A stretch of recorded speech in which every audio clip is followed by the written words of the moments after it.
एक प्रियकर आपल्या प्रेयसीवरती जीवापाड प्रेम करतो, तिच्यासाठी काहीही करायला तयार होतो. पण ज्यावेळेस त्याला समजतं की आपल्याच मित्राबरोबर ते आपल्या प्रेयसीची अत्यंत जवळची मैत्री आहे आणि त्यानंतर मात्र त्यांच्यामध्ये वादाला सुरुवात होते आणि ऐन व्हॅलेंटाईन डेच्या दिवशी या प्रेमाचा रक्तरंजित शेवट होतो. आणि ही घटना घडलेली आहे नागपूर शहरामध्ये. नागपूर शहराला हादरवणारी ही थरारक घटना, थरारक हत्याकांड आज आपण बघणार आहोत. आणि त्यासाठी आपल्याला जायचं आहे राजधानी, उपराजधानी आपल्या राज्याची नागपूरमध्ये. तारीख आहे 14 फेब्रुवारी 2024. वार होता बुधवार. त्या दिवशी अर्थातच व्हॅलेंटाईन डे होता आणि काही लोक म्हणतात तो प्रेमाचा दिवस आहे. तर त्या दिवशी शहरातील पोलीस ठाण्यामध्ये एक व्यक्ती हातामध्ये रक्ताळलेला कोयता घेऊन पोहोचलेला होता. आता त्याच्या चेहऱ्यावरचे भाव अत्यंत गंभीर होते आणि त्याने काहीतरी भयंकर कांड केले असं त्याच्यावरून जाणवत होतं. आता पोलिसांनी त्याचं नाव विचारलं तर त्याचं नाव होतं विपिन राजकुमार गुप्ता. त्याचं वय साधारण 25च्या आसपासचं होतं. आता पोलिसांनी त्याला ताब्यात घेतलं. त्याच्यानंतर त्याचा कोयता वगैरे तो पण ताब्यात घेतला आणि तो जो बिपिन होता त्या बिपिननं सांगितलं की त्यानं एका मित्राची हत्या केलेली आहे आणि तो पोलिसांमध्ये आलेला आहे. आता हा सगळा प्रकार कुठं घडला होता, कोणाची हत्या झाली होती, हे सगळे प्रश्न होते. आता पोलिसांनी, वरिष्ठ पोलिसांना ह्या गोष्टी सगळ्या कळवलेल्या आहेत आणि त्यानंतर बिपिनकडून सविस्तर माहिती घ्यायला सुरुवात झाली. आता नागपूर शहरामधील मानेवाडा चौक जो आहे त्या चौकाच्या जवळ नाईक नगर भागामध्ये ही हत्या झालेली समोर आलेलं होतं. त्यानंतर मग पोलीस लगेच घटनास्थळी पोहोचलेत आणि तिथं पोहोचल्यानंतर नाईक नगर त्या नगरामध्ये भागामध्ये शिरसाट यांचं घर आहे. तर त्या भागामध्ये एक व्यक्ती रक्ताच्या थारोळ्यामध्ये पडलेली होती आणि शिरसाट कुटुंब जे आहे त्या ठिकाणचं त्या कुटुंबानं ही हत्या होताना डोळ्यानं बघितलं होतं. त्यामुळे त्या परिवारातील त्यातली लोक जी आहेत ती घाबरली होती, कारण इतकी क्रूरपणे एखाद्याची हत्या होताना त्यांनी ते पाहिलेलं होतं. आता पोलीस घटनास्थळी पोहोचलेले, तिथं जाऊन त्यांनी तपासाला सुरुवात केली, चौकशी केली, विचारपूस सुरू केलेली होती. पोलिसांनी ती डेड बॉडी ताब्यात घेतलेली आहे, शासकीय रुग्णालयामध्ये पोस्टमॉर्टमला पाठवलेली आहे आणि हत्या केल्यानंतर बिपिन जो आहे तो बिपिन स्वतः पोलीस ठाण्यामध्ये हजर झालेला होता. आता हा सगळा प्रकार का घडला होता? मयत व्यक्तीचं नाव होतं सूरज उर्फ बिहारी अमीर महतो. याचंही वय साधारण 25च्या आसपासचं होतं. आता नागपूर शहरामधलं मानेवाडा रोड जो आहे त्या भागामधील बालाजीनगर परिसरामध्ये सूरज उर्फ बिहारी अमीर महतो हा तरुण राहत होता. आता हा मूळचा होता उत्तर प्रदेश राज्यामधला.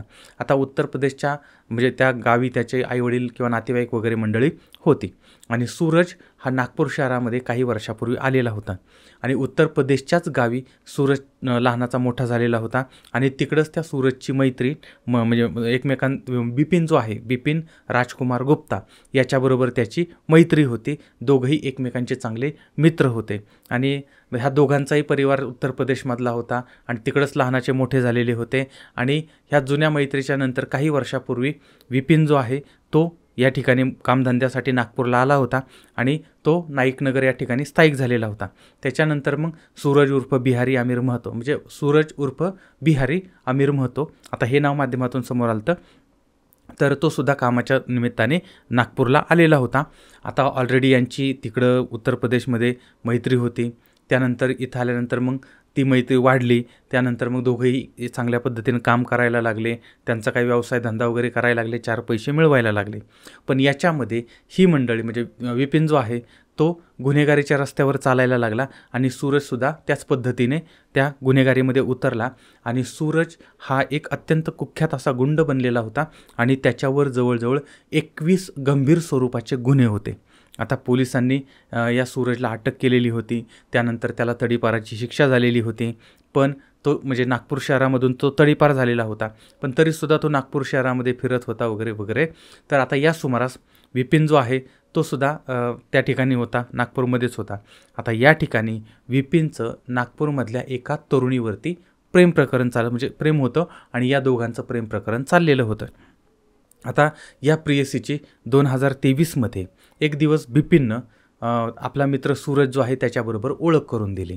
आता सूरज आणि बिपिन मित्र असल्यामुळे मग ती प्रेयसी जी आहे ती ह्यांच्याशी या दोघांशी पण त्याचं चांगलं बोलणं चालणं सुरू झालेलं होतं.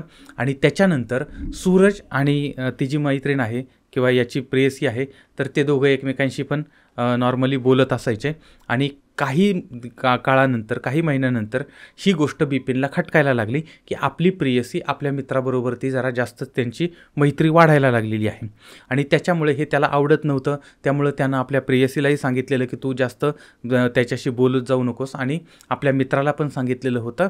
पण ते दोघं काही एकमेकांशी बोलणं थांबत नव्हते किंवा आता याच्या मनात अशा शंका निर्माण व्हायला लागल्या होत्या, की यांच्यामध्ये प्रेमप्रसंग सुरू झालेला आहे आणि हा संशय याचा वाढायला लागलेला होता आणि त्यामुळे आता त्या विपिनला आपल्या मित्राचा राग यायला लागलेला होता आणि मग तो आता मित्राबरोबर पण भांडायला लागला होता आणि आपल्या प्रेयसीबरोबरसुद्धा भांडत होता, वाद घालत होता. तारीख आहे 13 फेब्रुवारी 2024, वार होता मंगळवार. या बिपिननं प्रेयसीला सूरजबरोबरची असणारी मैत्री तोडून टाक असं सांगितलं होतं, पण ती मैत्री तोडायला तयार नव्हती आणि या मुद्द्यावरून, या गोष्टीवरून या दोघांच्यामध्ये कडाक्याचं भांडण झालेलं होतं आणि 14 फेब्रुवारी 2024ला म्हणजे सकाळीच दोघं एकमेकांना भेटले होते, प्रियकर प्रेयसी, आणि त्यावेळेस पुन्हा यांच्यामध्ये वाद झाला होता, भांडणं झाली होती आणि त्यावेळेस मग आता आपल्या मित्राला संपवायचं असं यानं ठरवलेलं होतं. 14 फेब्रुवारी म्हणजे व्हॅलेंटाईन डे होता, बुधवार होता, सकाळी साधारण 10ची वेळ होती आणि बिपिननं सूरजला मानेवाडा चौकाजवळचं नाईक नगर आहे त्या ठिकाणी बोलावून घेतलेलं होतं. आता बिपिनच्या डोक्यात अगोदरच राग होता आणि त्यामुळे म्हणजे या सूरजमुळेच प्रेयसीनं आपल्याबरोबर आबोला धरला आहे, आपल्यामध्ये दरार निर्माण झालेली आहे, दरी निर्माण झालेली आहे आणि त्याच्यानंतर मग हा सगळा प्रकार होता. हा प्रचंड राग मनामध्ये होता आणि मित्राचा आता काटा काढायचा असं त्यानं ठरवलेलं आहे आणि सूरज 11 वाजता मानेवाडी चौकाजवळच्या नाईक नगर भागामध्ये आलेला होता.